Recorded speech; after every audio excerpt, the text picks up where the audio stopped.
What's going on, Kev? How you doing, brother? Doing great, man. We saw one hell of a knockout last weekend. Oscar Valdez, Miguel Burchelt, awesome fight, awesome knockout. Let's have everyone take a listen and watch the footage of what is probably going to be the KO of the year. Yeah, definitely. You guys going to have to check that out in just a moment. Unbelievable! You want to throw sometime? Bang! Oh, my God!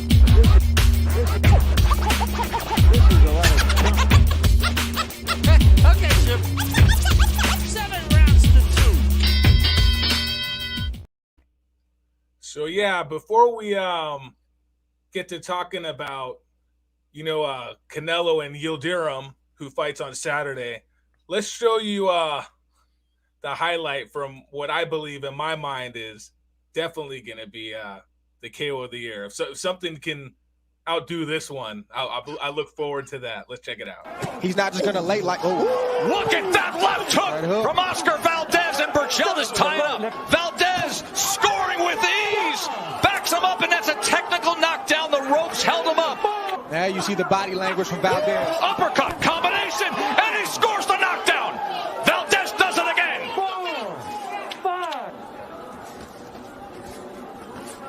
Oh, my!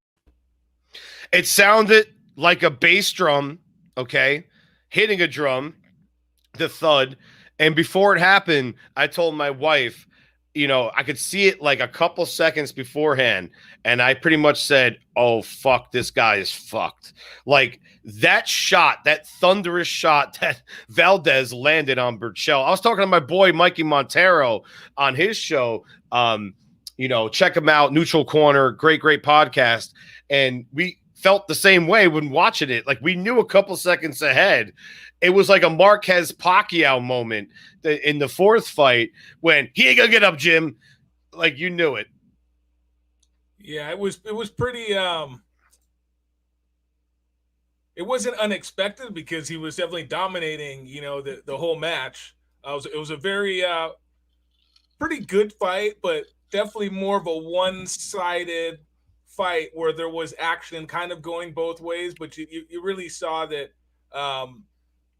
For the most part, Burchelt never really got into the fight, and Valdez just kind of started to the stakes started sizzling a lot more as the fight went on, and you definitely saw Burchelt. He had a lot of heart because, he really took a lot of punishment. But as the fight went on, he started to get a little bit more desperate, and that's part of the reason why we saw that knockout. But both, great performance from Valdez and gritty performance from Burchelt, considering, they could have pulled him out a lot earlier in the fight, and they kept him in there, probably against his best interests, because that knockout was pretty nasty. It was very nasty, and against his best interest, like you said. I thought they could have probably pulled the plug around earlier, but hindsight's always 20/20. And he is a great fighter, and like you said, gritty and very tough, and has balls for days, man. So they're going to give him the opportunity to fight his best fight that he potentially can, but he was not able to fight his best fight, especially going into that last round. And thank God he was okay, because Kevin, I don't know if you got shades of Rocky IV when Apollo Creed got down, he was twitching. Like when I saw Burchelt hit the mat face down, and whenever guys, you go down face down, you're in trouble. That's like big time troubles time. And he went down and he was shaking his legs, but luckily he was able to recover. And to my understanding, no health or any kind of physical or mental complications since that fight. We hope Miguel recovers. We hope that he takes some time off, because Kev, after a fight like that, you need time off. Oh yeah, that definitely needs. He's going to need a couple confidence builders. I'm going to say that when he returns, if he does return. But I think he's going to return, but he definitely needs he's going to need some good rest and, just take a good, nice vacation away from boxing. Moving on, some big news in the boxing world today. Triller. You remember them, right? Roy Let us Jones say versus Mike Tyson. Triller, yeah, Triller. They hosted the Mike Tyson Roy Jones pay-per-view fiasco that it got 1.6 million, I believe, pay-per-view buys. So this company is kind of looks like they're going all in on boxing. They won the purse bid with Teofimo Lopez and George Kambosos Jr. The bout is going to be for the IBF 135-pound title, and they bid over $6 million. So what do you think about that, John? Are you looking forward to this? You think Triller could be a real player in the boxing world and they can make some noise? I look forward to anything that's positive for boxing. So, you have a network right now that's got a purse bid offer that was successful for $6 million, which means that Teofimo, after clearing out, the payout to Top Rank and also his trainers and all the stuff that goes along with training camp, he's going to clear about $3 million, maybe plus. And that's great for him, and he's got a personality and his fights are very, very entertaining. I think with Triller, it's going to be like the type of situation where you get the engaging personalities, like, your YouTuber that has gone boxing. I'm cool with it because anything that promotes boxing and gets people watching boxing, I'm totally for. I'm not against it, and the thing. Actually, I think potentially there's supposed to be a Holyfield and Mike Tyson trilogy that is going to be part of this whole Triller, not necessarily this pay-per-view card, but that's going to be another fight that they're talking about.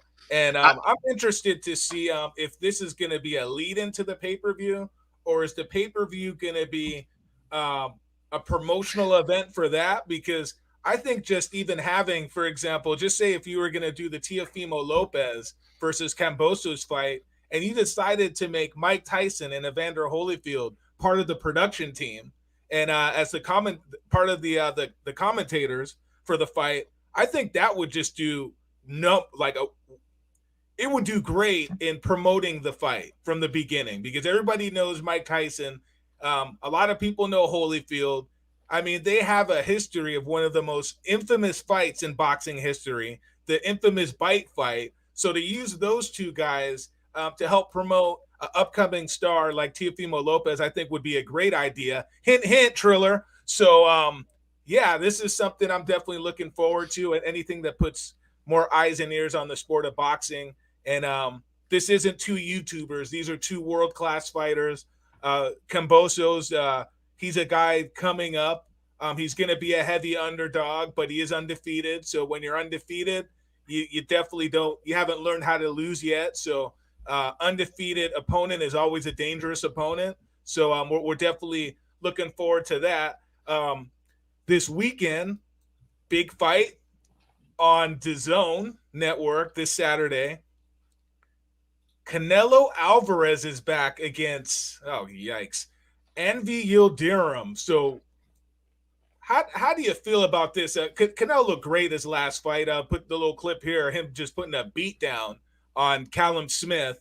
How do you think Yildirim is going to fare? Is he going to make it the 12 rounds? Is he pretty much just going to be a punching bag for Canelo, or is this going to be an all-out slugfest? I mean, what do you see as far as the action? I believe Canelo's going to win, but how do you see the fight playing out? I love this question, but real quick to touch on the whole thing with Triller is that it was so hard to bite my tongue because I have inside information about what's going on with certain things over there.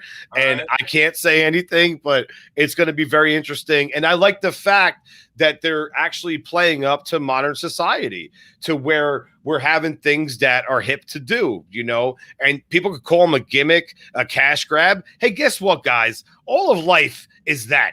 I mean, everyone's out there trying to get a cash grab. But speaking of cash grabs, Canelo's back on DAZN. Come tomorrow night, does Yildirim have a chance? Absolutely fucking not. Have you seen the odds in Vegas? Canelo is a favorite. He's a negative 5,000. Kev. Yeah, I think even if Yildirim's gloves were loaded, I still don't think he would have a chance. I mean, because he's not known for being really a crafty fighter. He's known for being a tough fighter. And Canelo is a really good puncher, but he's very crafty. He's not the easiest guy to hit. He moves his head pretty well. He can stand right in front of you and duck and slip punches and keep himself out of harm's way. So I don't know. Do you think he learned that from Mayweather with Canelo? Because I think he picked up a lot in that fight.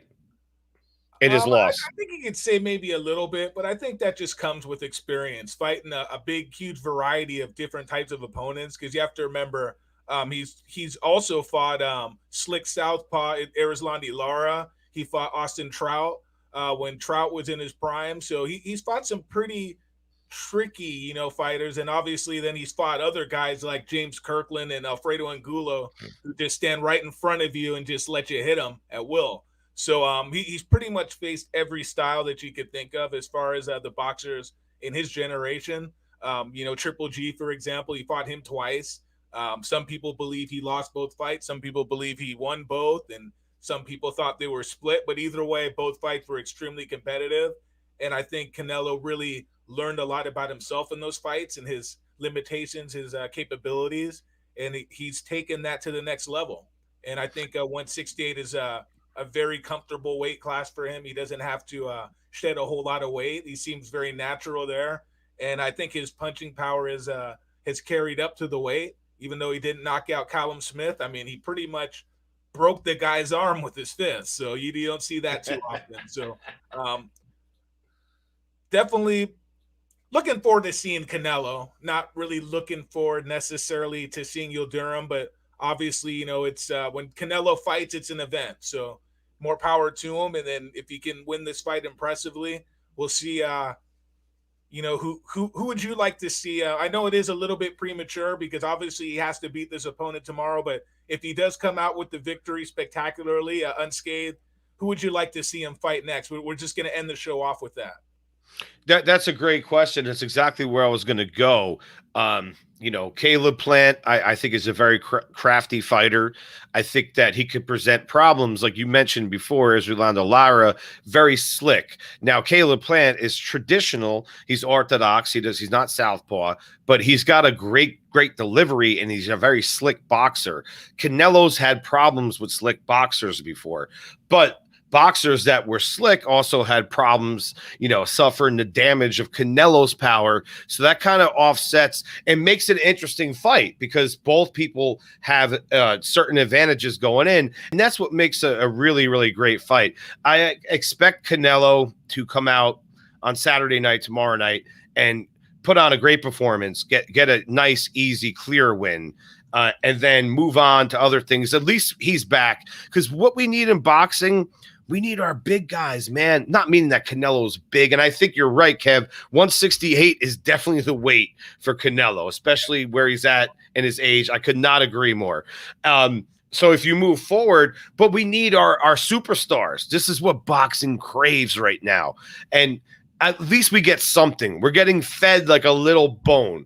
Because when Canelo fights, my phone rings. Like, people are like, who's this guy that Canelo's fighting? I'm like, I'm asking you that question because I really don't know. But I'm like, it's Canelo. It just take what they give you. And your phone definitely, when he fights, he definitely moves the needle. He's somebody that, my casual friends will hit me up on the weekend. They'll ask me my thoughts, and most fighters, I don't really get phone calls about boxing, but usually when he's out there, or if it's somebody, if it's a heavyweight or something, yes. But Canelo is pretty much the biggest superstar in boxing right now. So, my phone blows up when you get the ESPN like top 10, like what happened with Valdez last week, and Burchell. People were like, "Did you see that?" I'm like, "Of course I saw that." They were like, "What are your thoughts?" I'm like, "Homeboy got knocked the fuck out. There ain't no thought." Well, that's the thing too, is the important part of boxing being on national television on a platform like ESPN. When you get a knockout like that on television, there's a good chance a lot of casuals get to see it. When you put a fight on pay-per-view, there's just less eyes on the sport. So, and when they push these big fights always on pay-per-view all the time, I think it really does boxing a disservice. So it was definitely good that ESPN got a quality fight and a definitive result, because I think sometimes what turns people off from boxing is they watch a fight and then you get a decision that some deem controversial and it kind of turns people off. But when you get a knockout, there's no dispute there. So it's very important that we get more knockouts, and that's what people love about boxing. People love knockouts. So, Kev, I got a question for you before, I let you go here.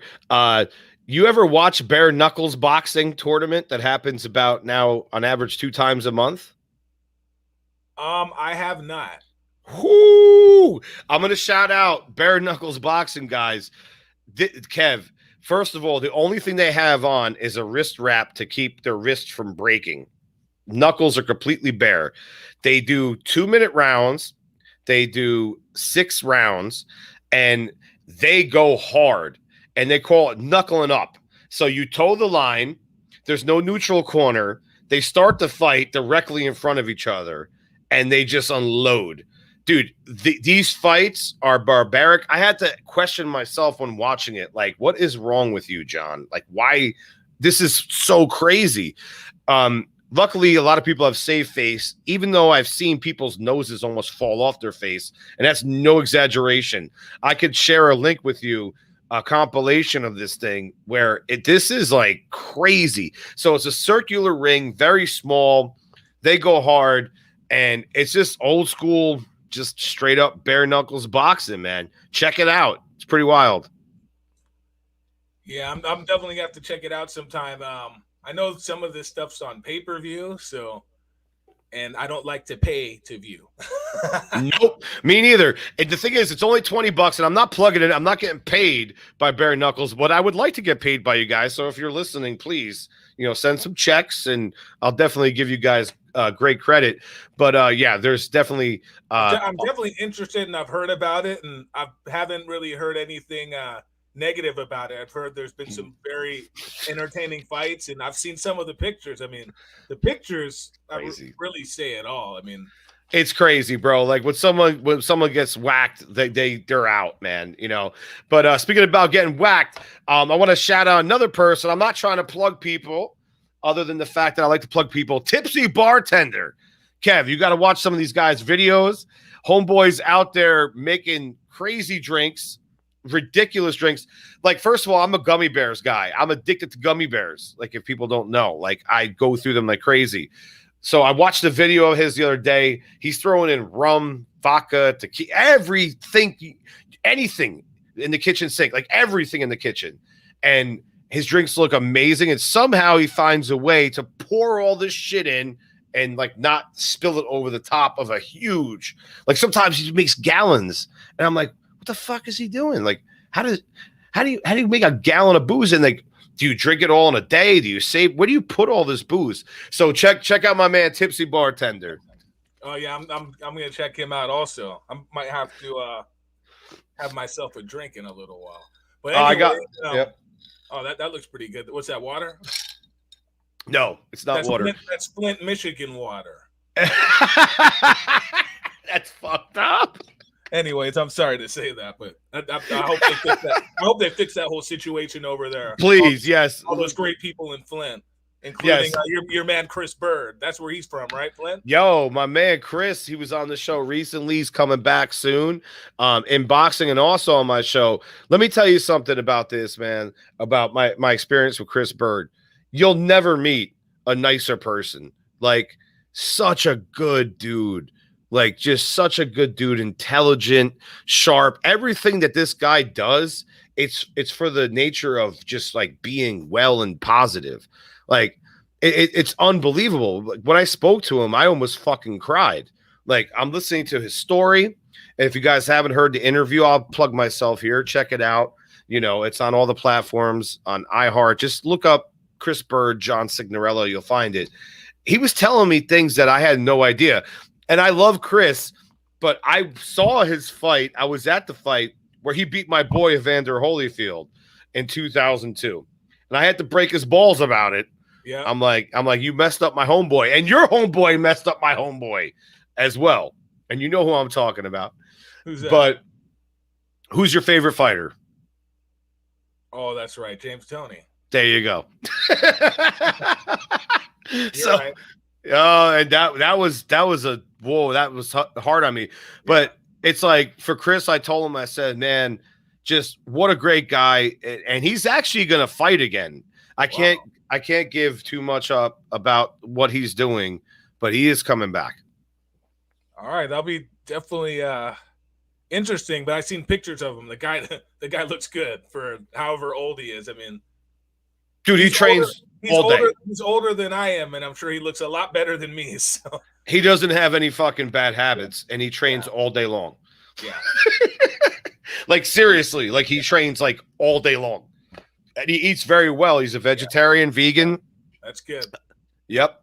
He eats very, hot, gets a lot of nutrition and protein, but he doesn't absorb any fats. And it's just remarkable to see. It's very inspiring. It makes me feel like shit, Kev. When I see a guy like looks so good and I'm over here like, slamming steaks and ribs and shit. Yeah. Yeah, I don't well, you know me, I don't do steaks or ribs. No beef and no pork in this body anyways. So, but anyways, great. So we're going to try to do another show for the post fight. Let's do it tomorrow night or Sunday. Yeah, let's try to put something together and hopefully bring some new guests on here, and look forward to seeing you guys in the chat if we can actually put a show together and prepare it properly. We've just been so busy, and same with you, John. So, but definitely gonna do another show soon. Yep. We all know about it, man. Like if you're in a podcast game, there's been literally times that I've conducted podcast while going to the bathroom, and then all of a sudden my guest hits me up, and I'm thankful for their appearance, and I run into my desk, my area, and get it going. Now, guys, I did wipe my ass, and I also washed my motherfucking hands. All right, and we out.